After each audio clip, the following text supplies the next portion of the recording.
In July 2022, India unveiled a bronze casting of its national emblem on top of the new parliament building.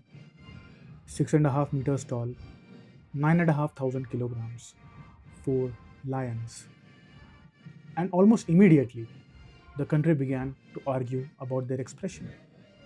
Critics said the lions snarling, too muscular, too angry. The sculptors said they are the same lions. You are just looking at them from below. Art historians were consulted about teeth.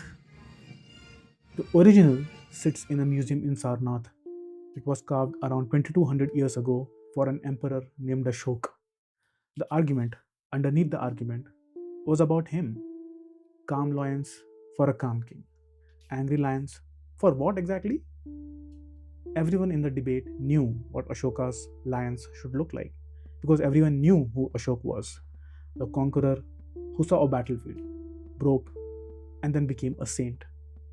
Nobody cited a source, which is interesting because Ashok left sources more than any king of the ancient world. He tells us who he was in his own words, carved in stone, and his own words tell a different story. The grandson of Chandragupta, ruler of the largest empire India had ever seen, from Kandahar to Bengal. And the story went like this: one kingdom on the eastern coast refused him, Kalinga. So he did what emperors do. 100,000 killed, says the story. The river ran red. And standing in that field, the story says, something in him broke. He put down the sword and never lifted it again. The conqueror became the gentlest king the world has known. Hospitals, tree lined roads, missions of peace to distant kingdoms. Which is why, 23 centuries later, his symbols are on the flag, on the money, on the building where the laws are made. The pillar has stood in Delhi since 1367.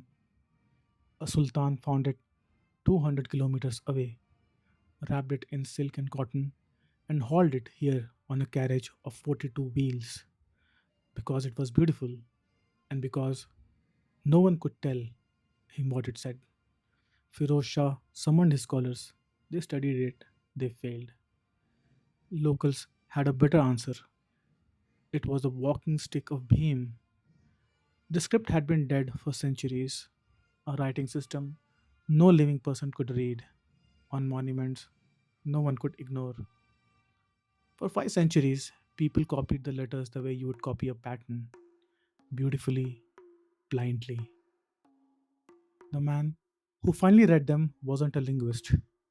James Prinsep tested metal at Calcutta Mint, a professional noticer of small differences.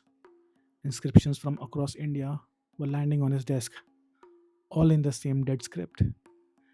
The breakthrough came from the humblest text on the list: hundreds of tiny inscriptions on the stupa railings at Sanchi, each one short, each ending in the same two letters, two characters.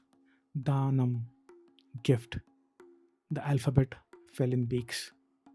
1837, and suddenly, all across the subcontinent, on pillars, cliff faces, cave walls, 2000 kilometers apart, the stones began to speak.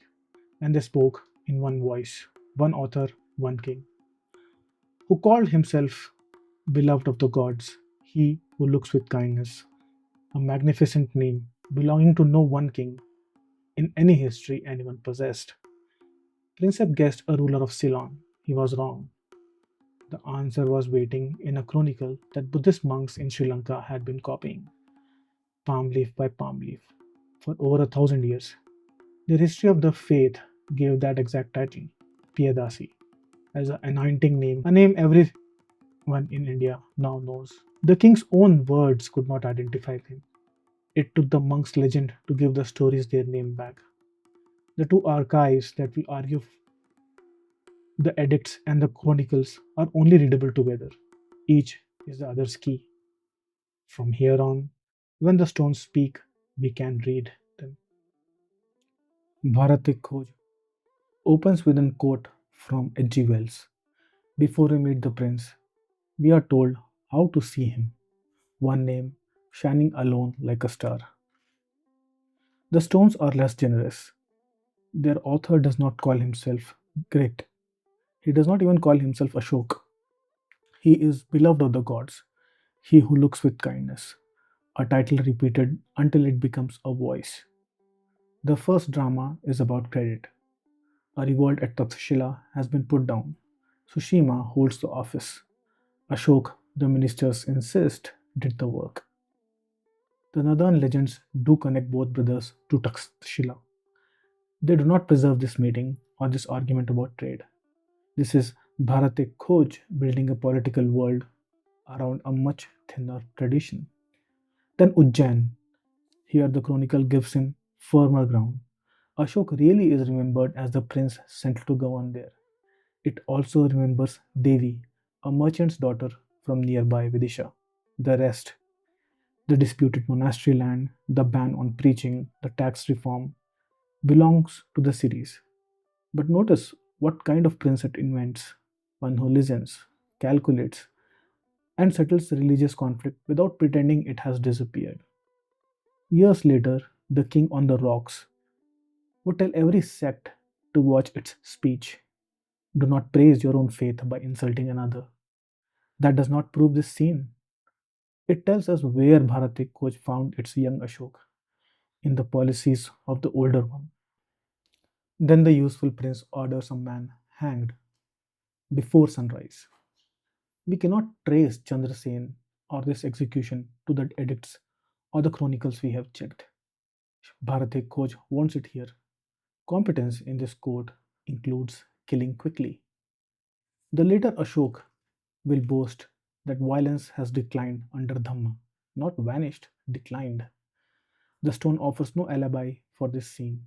It offers a direction of travel. The next bargain is even cleaner.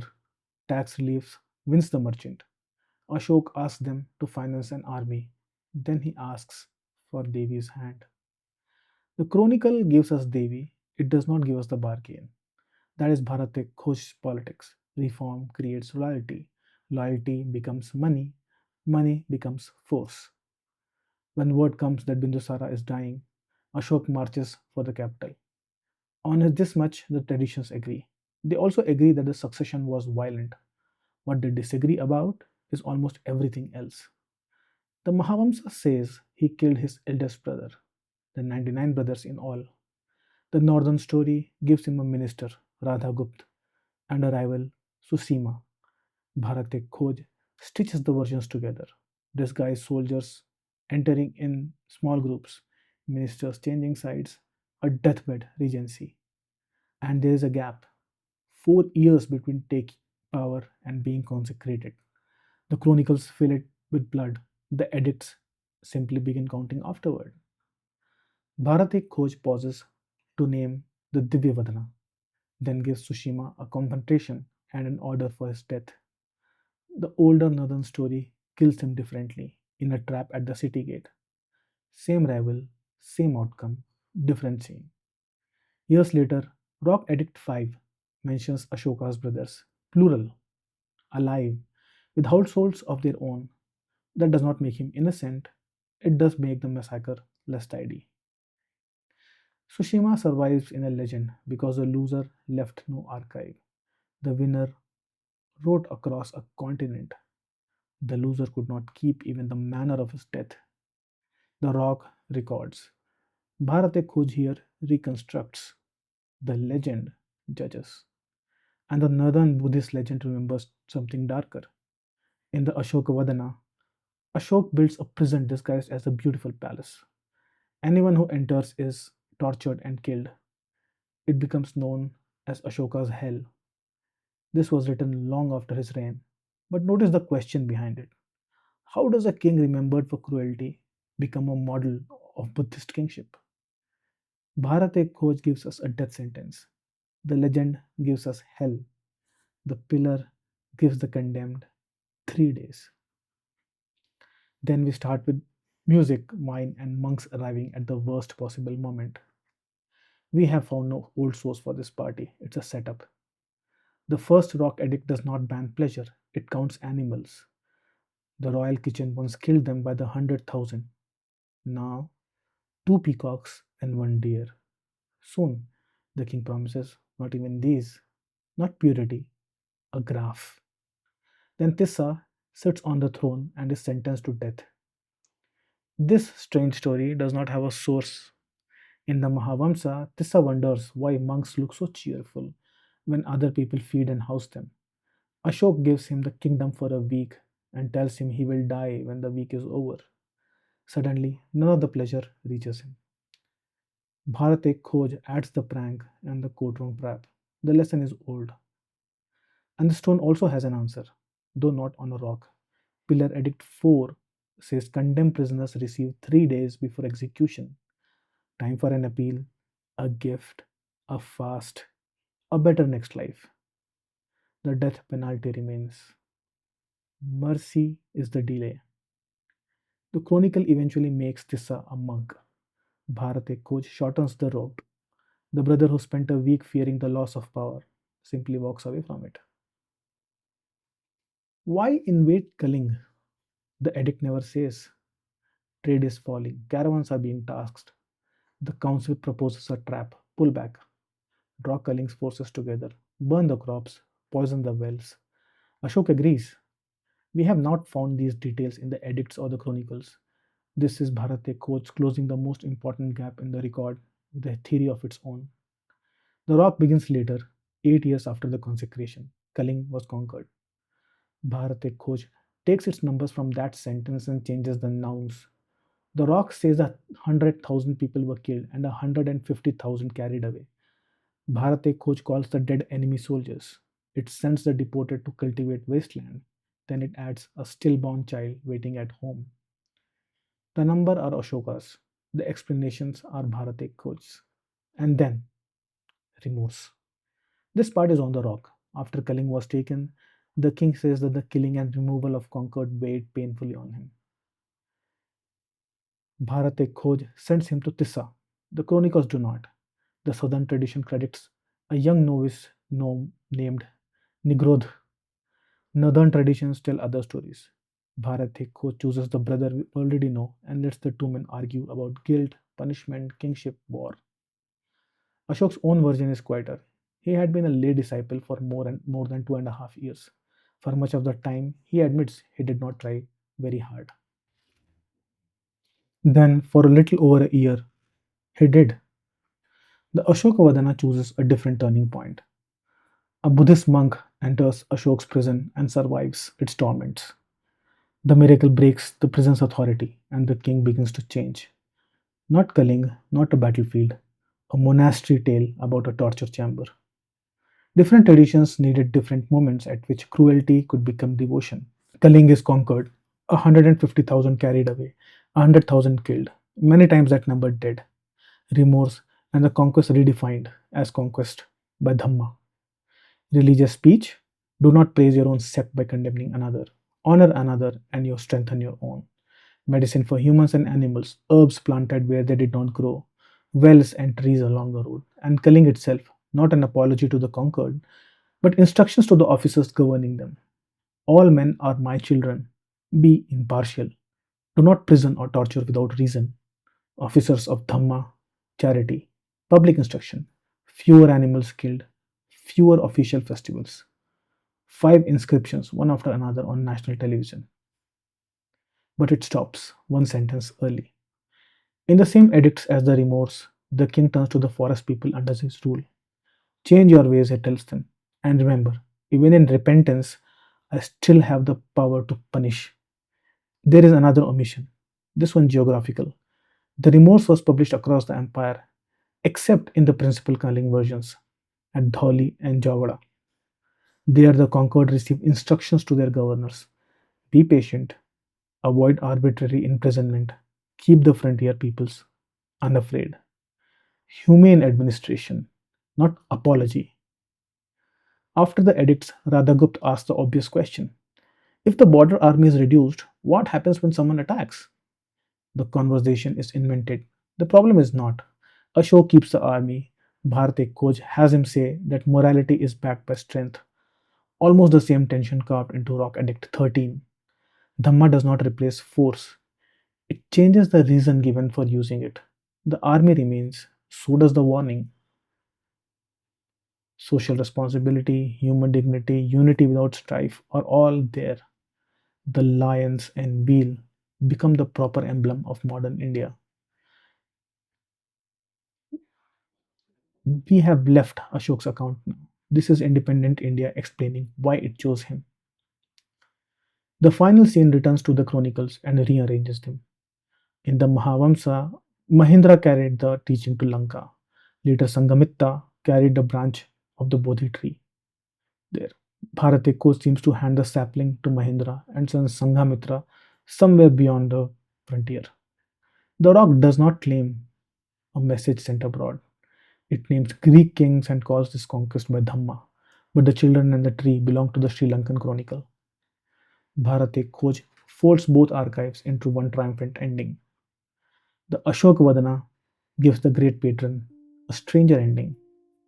Ashok gives so much to the Buddhist community that his ministers restrict his access to the treasury. At the end, all he can offer is half a myrobalan fruit. The emperor, who claimed an entire continent, dies with almost nothing left to give. It is not administrative history, it is Buddhist judgment on what kingship is finally worth. Bharat Khoj continues after Ashok. The empire fragments, revenue thins, military power contracts, the political center moves, the inscriptions thin out, then stop. The empire continues without this commentary. History continues without his permission. From here, every ending belongs to someone else. Remember the lines? The argument was never about bronze. It was a new Ashok being written in metal and headlines. And the same serene lions were also a choice. In 1950, a new democracy went looking for an ancestor and chose this face. 38 years later, the television epic explained why: humane government, unity, Dhamma instead of force. Stone supplied the voice, Chronicle supplied the scenes, Bharati Coach supplies the judgment. Each inherited the last, each changed it. The man underneath them is not a saint remade in a day. He changes slowly, incompletely in public. He reduces violence while keeping the power to use it. He preaches tolerance through a state built to command. Harder to admire, harder to dismiss, more useful because he never becomes simple. One rock left. Karnataka, 1915. 78 years after Princep, a mining engineer finds a small edict under an overhang. The same voice, the same message, and then, for the first time in any inscription then known,